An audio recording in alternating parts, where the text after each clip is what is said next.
بسم الله. طب يا شباب بقى اخر علاقه معانا وهي العلاقه التربيعيه. نشوف كده معناها ايه.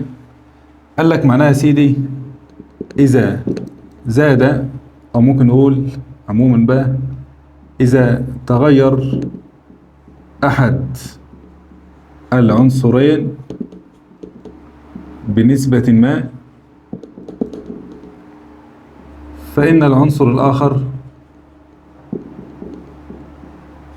يتغير بمربع النسبة.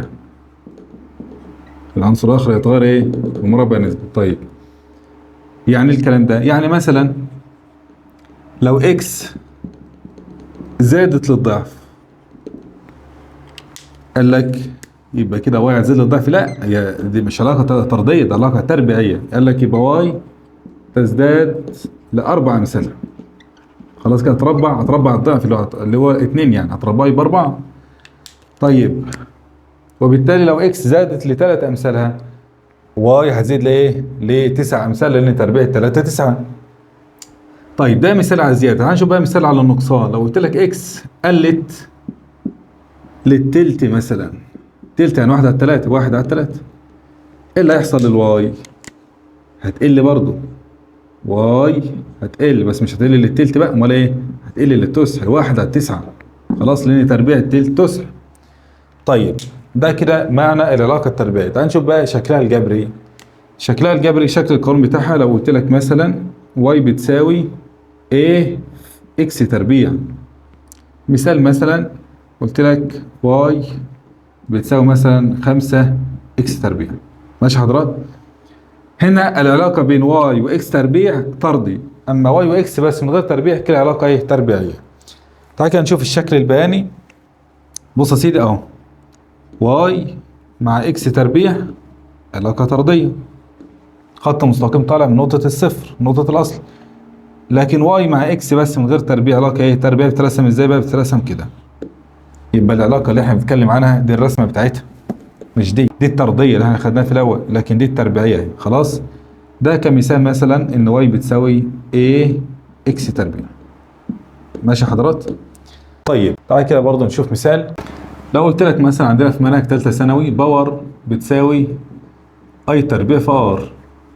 هنا انا عاوز امثل الباور دي مره مع اي تربيع ومره مع اي بس من غير تربيع.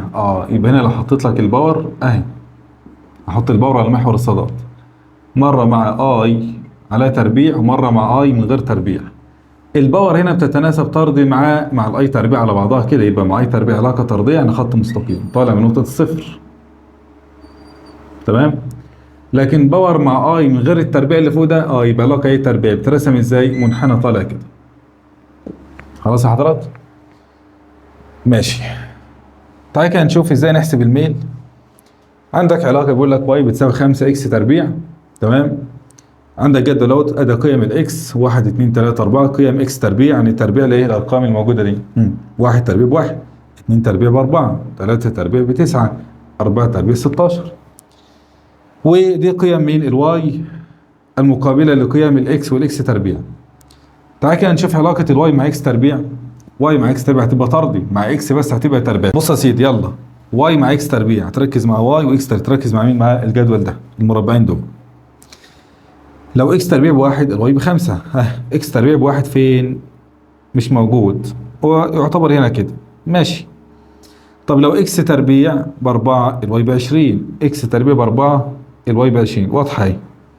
تمام. طيب اكس تربيع ب9 مش هتلاقيها على الرسمه. اكس تربيع ب16 اهي، الواي بكام؟ ب80. يبقى لو اكس تربيع ب16 الواي ب80، تطلع تحط نقطه قصاد ال80 فوق هنا كده.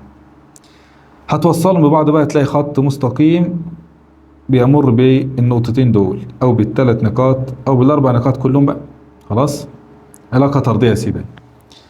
طيب لو خدت تمثيل الواي مع الاكس بس، تمثيل الواي مع الاكس بس من غير تربيع، هتبقى علاقه تربيعيه منحنى طالع كده.